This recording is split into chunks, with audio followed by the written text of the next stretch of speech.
Hi, I'm Janet Ayers and Jim Steele from the General's Quarters Restaurant in the Locust Grove Town Center. And we proudly support TV18, and we love Life Around the Lake.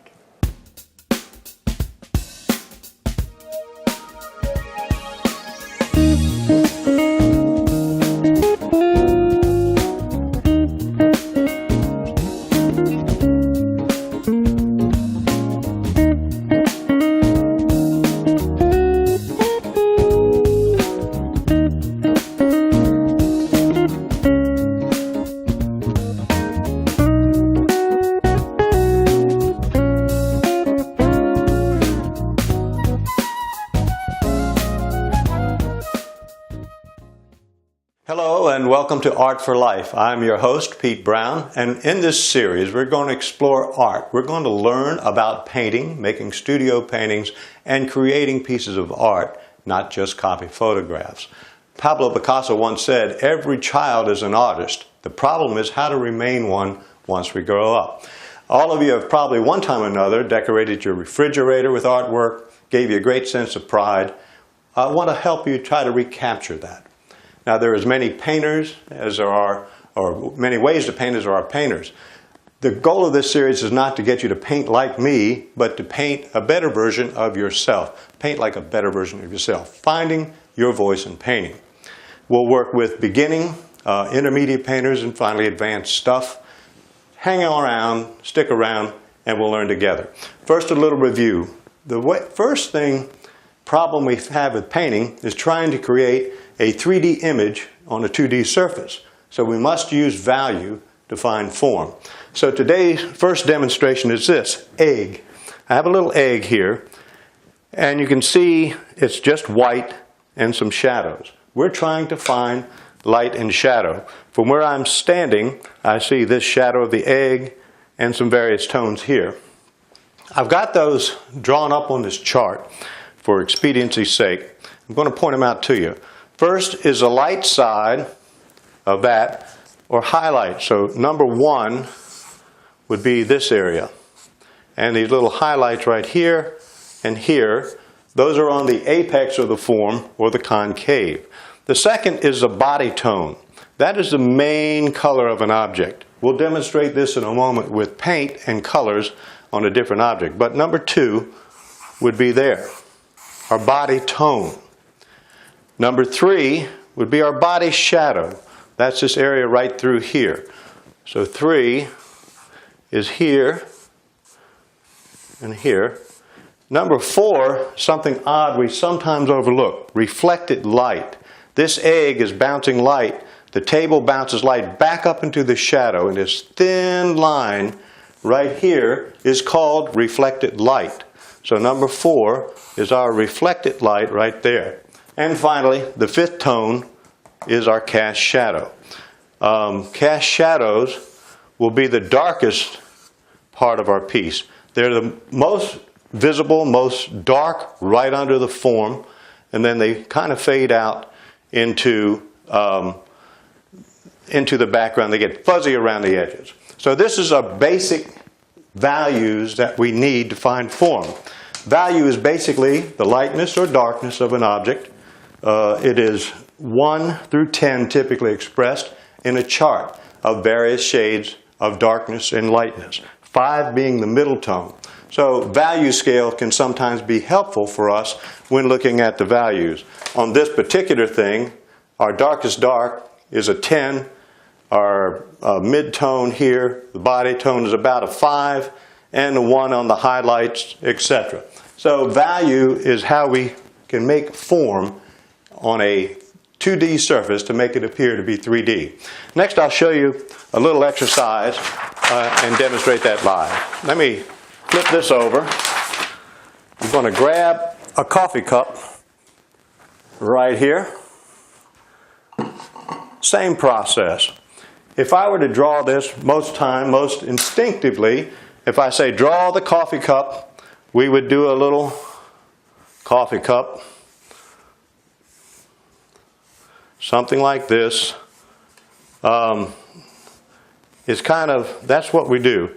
And I'll put a saucer with it. So that's how we would draw, that's how we remember drawing a coffee cup. the piece looks very flat because there's nothing to tell us anything but the outline. Now if we begin to add light and shadow. So first let's put our body shadow so we know on that tone. We've got our body tone in here. Our highlights are going to be up in here. Anything that's white. We've got a cast shadow here under this. And we've got a cast shadow under the plate. And starting to take a little bit of shape. We've got a little bit of shadow on the inside of the handle, body shadow. Inside of the top of the cup we see some shadow as well. So it starts to look a little more realistic, but we can even do more. If we lose some of this edge, you'll hear me refer sometimes to lost and found edges.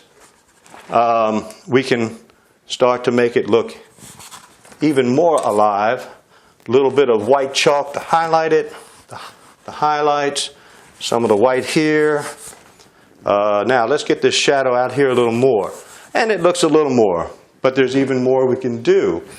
It still looks kind of flat and funky. If we can lose one side or the other, we can either lose into the shadows or we can lose it into the light. To lose this into the shadows, I can enhance this piece a lot simply by bringing shadows all over here. This whole area in the background is shadowed, and if I lose it here, I can enhance the light side. So we've got the light side enhanced here, and we're kind of finding the light side here. I've lost it in the shadow. If I reverse that, I can enhance the shadow,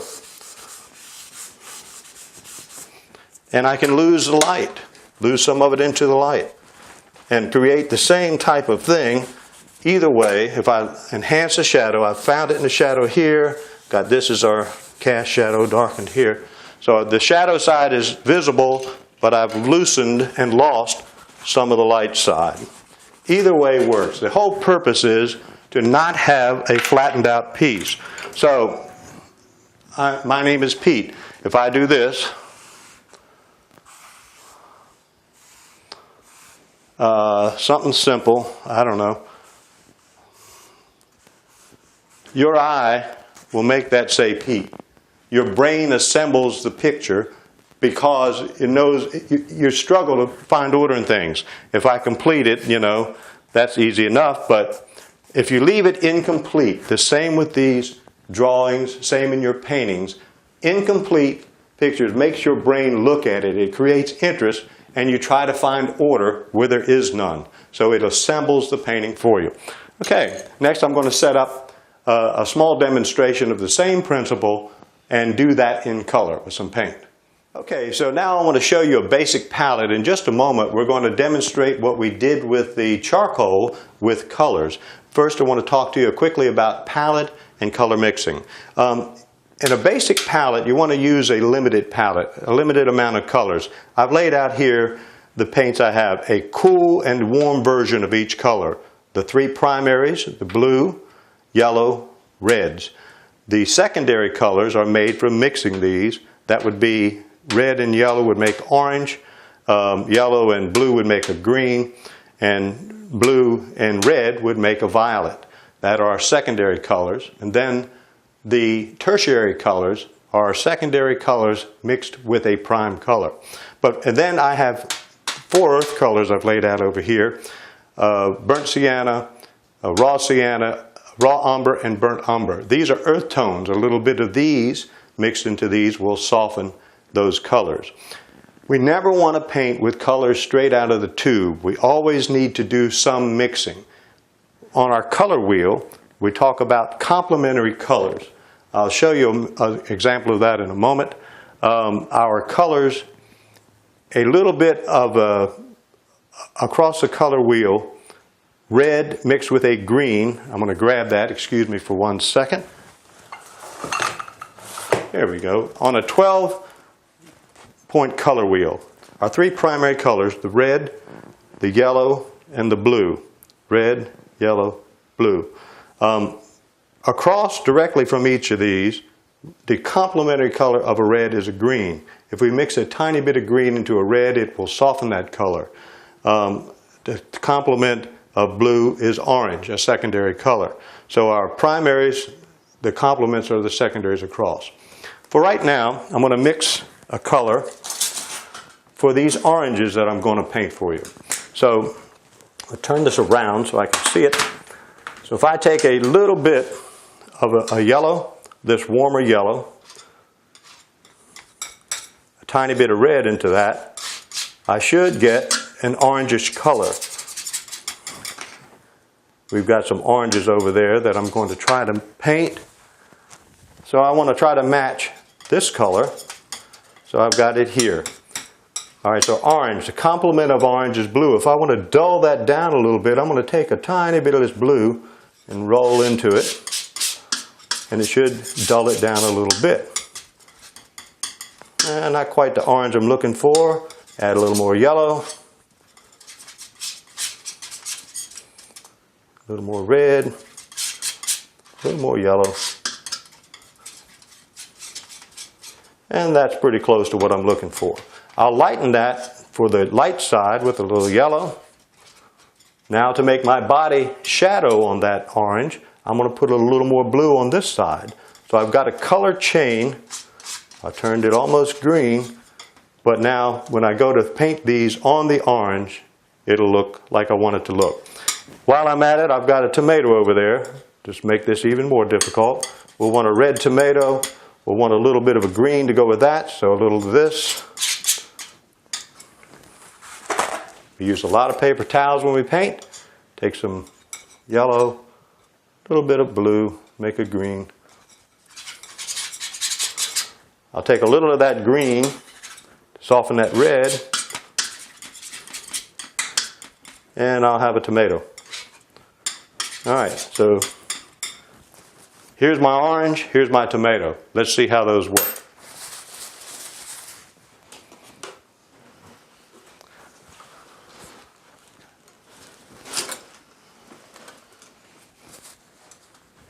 Alrighty, when I paint, I want to use the biggest brush possible.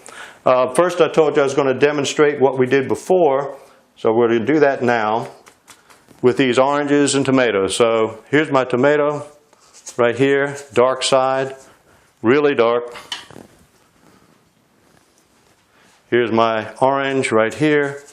Basically doing a quick black and white sketch of these things, extremely dark, because that's the way I've done this. This is simply a piece of practice paper here that I've done. I'm going to take some white now, lighten that dark mixture just to get the body tone of our tomato. Body tone of our oranges here. They're basically a tonal black and white sketch at this point. We'll add some color in just a moment. So I've got my three fruits here. Which one is in front of the other? Yeah, the painting is dying. All right, it's very simple there. Now for we need something that resembles a saucer, so we'll put some saucer color here. This thing isn't cooperating well. We're just going to get some color. Again, all I'm doing here is showing you how to use the tones, colors, to create the effects of 3D on a 2D surface. So that represents our saucer as that dries. So I've got an underpainting now, a tonal underpainting of tomato and two oranges. Now let's put some color to them. First I'm going to start with my body tone on this orange, our star here in the front. So we get some orange color in there. If this dries, it's easier to do, but I'm just trying to get it done for you. So we'll put some orange color in there, some body tone on that one, a little body tone on this one. Now we got to get the darker side that I did. This is going to be our shadow side. So we're going to put some of that darker, turn kind of greenish over here. It resembles the oranges that we have sitting there. I want to find a light side of that orange. I'm going to put some real light color on the front side of it.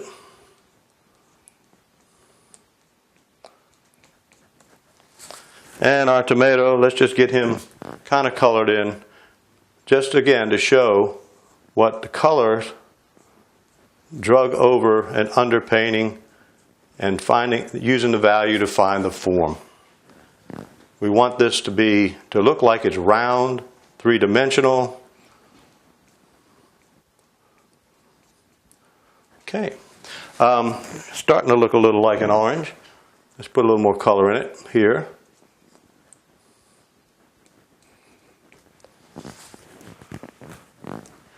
Now, if this is the best I can paint, you're going to wonder why you're watching this, but this is simply a demonstration of how to find form using values.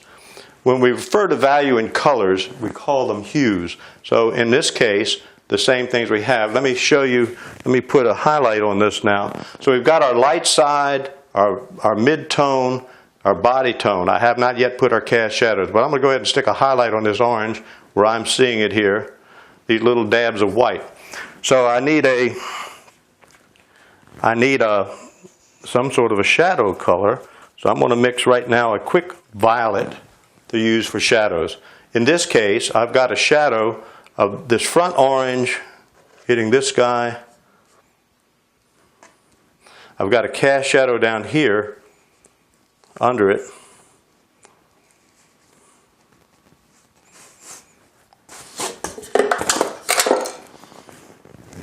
I've got a little cast shadow under the saucer that I can see.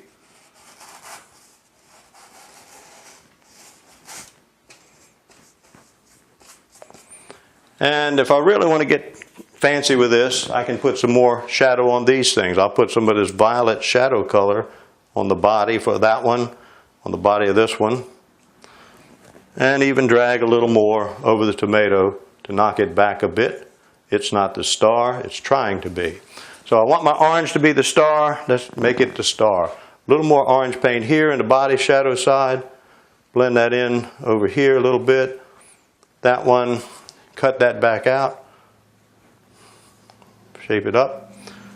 Shape it up with more dark, this dark paint under this orange will make that happen. If I just come this way, shape that. Whoops. And that is a demonstration of how to make shapes using values and tones. I hope that is helpful. In a moment we'll set up for a painting of something that is a little more refined. Okay, welcome back. Now today we're going to do a demo painting of these sunflowers. I'm working today with acrylic paint. Acrylic dries very fast, that's why I'm using it. The process is the same in oil or acrylic. They're just simply different drying times. What I've done thus far to prepare this canvas, I gessoed the canvas with a gray gesso. I mixed some black gesso, white, made a gray background. Then I toned it with some burnt sienna. I rolled up a paper towel, dipped it into paint like this, and rubbed it on like this. Up here, I just started painting the background. I'm going to be painting this as our subject area. So I've taken some white, dipped it into some raw sienna, made a sort of tan beigeish color, and I'm going to rub that into the canvas now. No particular pattern, no rhythm, no anything, just kind of covering some of the canvas area where the background where the flowers are going to be over top of. So here's that, here's this, rub some beige into it, make it some color, some yellow. We have a violet vase which is going to work very nicely with our yellow flowers and this beigeish background because complementary colors, yellow is a complement of violet. I don't know. I'm going to act like this is a rounded table instead of a square table because that's what I want to do right now. So we can do this quicker. We make this look like a table here. Little of this, little of that. I'm mixing on the palette. I'm using earth tones, umber, and some umber, and a little bit of raw sienna, just something to resemble a wooden table because this is the hurry we're in. So we're going to make our table here around it, I don't know, like a curio type table you might have in your home. I have one in mind, that's why I know what they look like. And we're not worried about exactness here. In this beginning, all we're doing is trying to get some color on the canvas. We've now prepared a background. Surprisingly, the most important aspect of any painting is the background. It's not the subject itself. So keep that in mind, that your subject is the last thing you want to put in. You don't want to create a halo effect. Draw something so perfectly, so detailed, and then try to put background around it and it has that halo effect. It never works. All right, so I'm going to sketch this in now. I'm going to use, again, an earth tone here. A little, I don't know, some little dark color lightly. So I'm going to kind of put in where I want everything to go. Before I do that, I'm going to divide my canvas into thirds. 1/3 this way, 1/3 this way. Where those lines intersect, here, here, here, and here, are hot spots where the area of interest will be highest. We never want to put a subject right in the middle of the page. If we do, we divide the piece in half and we kill all the interest. So we're going to try to put it offset one side or the other. Since I want to show the shadows that are here, I'm going to put our subject matter over here and let the shadows fall against the wall on this side. So let's get started on that. Let's kind of sketch in where we're going with this. So the first thing I'm going to do is figure out where I want these. I want everything kind of, this is my subject area. This flower facing me is a star, and these, unfortunately, are the chorus girls. They can't be stars. So we're going to put this one here. Here's our first flower, sunflower, star, kind of looking at us. I'm going to scrub it in. That's where it's going to go. No detail, nothing more than that right now. So it's got to have a stalk coming down somewhere. It's going to go into this vase. We're going to figure it out a little better there. Nothing too fancy here. We're going to put our other little flower back there somewhere. Looking a little forlorn. I can barely see a little bit of its face there. And the one in the background I can't see at all as far as, you know, which way it's facing. But that's going there. This guy's going over here. And it probably needs some sort of a stem too. So we're going to pull it back this way. That'll be green eventually, I guess. Into our vase. This guy's going to be back there somewhere. And he'll be in our vase. So let's put our vase in here. I'm going to just shadow it in lightly with a darker color. If I create our vase here, around, then we're going to make this. It doesn't have to be that vase, but it has to be a vase. And since this one is rather opaque, I'm not going to worry too much about painting all the stems in it. If I'm painting glass, I have to put everything that's behind the glass first and then try the glass. This is glass, but it's an opaque glass, so we're going to treat it as such. So just something here to indicate the shape of that. Oh, I've got a purple in here now, a purple vase, and I'll have purplish shadows, so I've got to tone that down a bit. Let's do that. Let's do this. Violet. Some violet color back here in this glass. And some violet color here for the shape of this thing, whatever it is, this sort of vasey thingy. We're going right over the dark that we put down as our outline because we're not seeing through this opaque glass. So we're going to make it look like glass somehow in a moment when we put some, we'll put some highlights on it to make it reflect. So we're establishing the shapes just like we did with the oranges, just like we did with the coffee cup, to kind of show form. Toward the light side over here, I'll have that lighter. The middle will be our body tone right through here.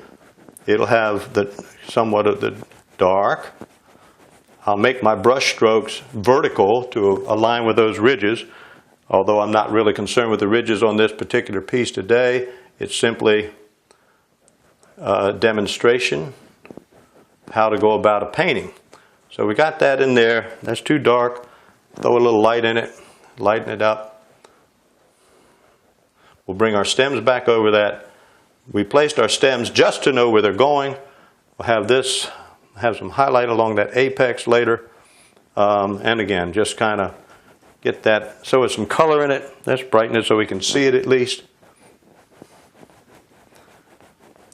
When we refer to tones, that's values in our colors. We also refer to tints. Tint is adding white.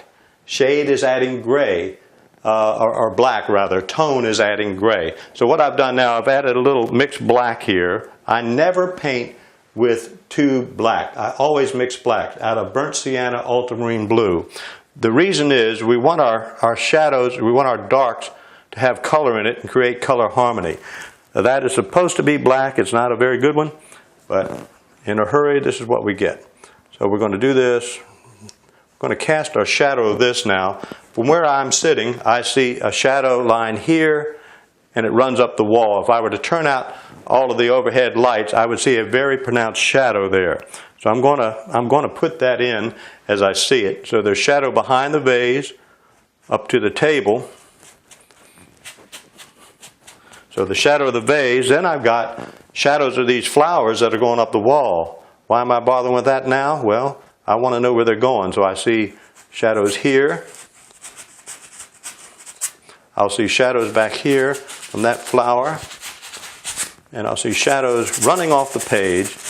And again, like I did with the coffee cup, I want to lose some of this right into the shadow. So I'm going to, where that table line is, I don't want to see it. I want to make it some of my chocolate into the peanut butter, some of the peanut butter into the chocolate. So I'm losing the edge of this, and I'm going to probably lose some of the edges of these things over here. Let's get some color on these stems first, so we know where they're going. Okay, we're going to put some green into there.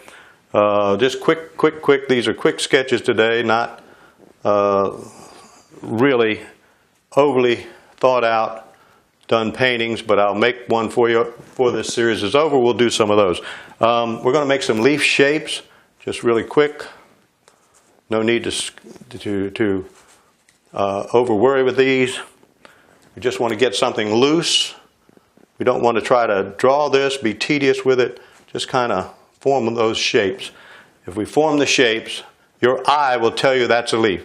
No matter how I draw it, if I just make it somewhat leaf shaped, your eye is going to say, oh, a leaf. That's why we keep it loose. We don't try to be too detailed, particularly in these early stages here on this painting. We're just going to try to do that. Now this one is in front of the back one, so I'm going to put a lighter green there just to show that it's in front. So I'll highlight it a little bit with on the light side here so it shows up a little better. A little yellow into that green. This leaf, get a little highlight here, a little here, bring some other color into it. I've dulled it because I've got some red in there, but our stems on this side are highlighted. I think we need one more leaf down here kind of overlapping this lovely vase, and perhaps one going out the other way here behind there. Kind of comes down in there too. So we've got some leaves in there just very quickly. This is just a sketch of what the things can be like. I've got some red now. I'm going to dull with a little burnt sienna to create this middle of these flowers because I want them kind of reddish where I put those things. This little secondary chorus girl doesn't like to be the chorus girl, but she is. All right, so we got that. I'm going to get a different brush here. What I got to do now is start to create some designs on the petals of this. So let's do that real quick. In fact, first I'm going to do a couple of them. They're going to be yellowish and orangish. You'll hear a lot of ish out of me because we want variety in our colors. We don't want them all homogenized. So let's see. Let's start with a brush on the back ones. If we put them in the back first, we're going to use this color. We're going to make some petals on this poor lone chorus girl back here. This all we're going to see are some.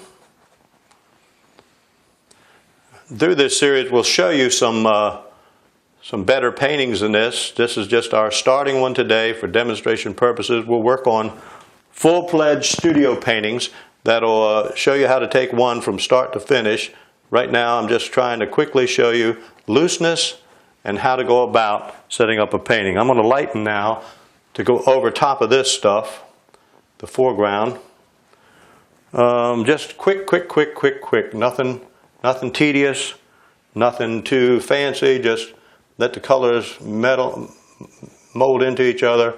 I'll come back and put some leaf stuff under that, some leaf shapes. Give this a little color on this side. Yeah. Okay, you deserve a little bit. Okay, chorus girl. And now, the main one that's facing us, we'll put those in as well. Just kind of brushing it here.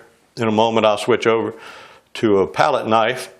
Just lay it on thicker. So on our first stages of a painting, our stuff is thin. We want thin paint. We don't want a lot of detail in the beginning, as you just saw. Just really rough shapes, no particular, no detail.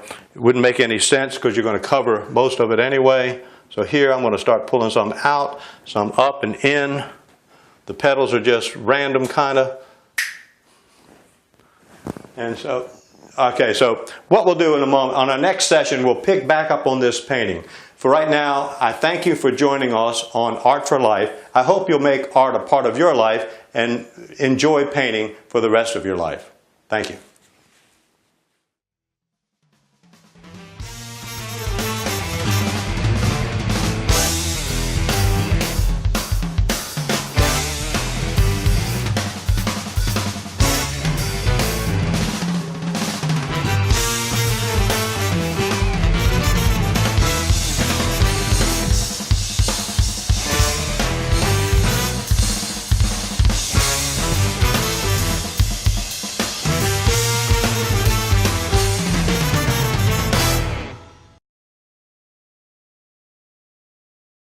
This is the crew from the Flower Cottage.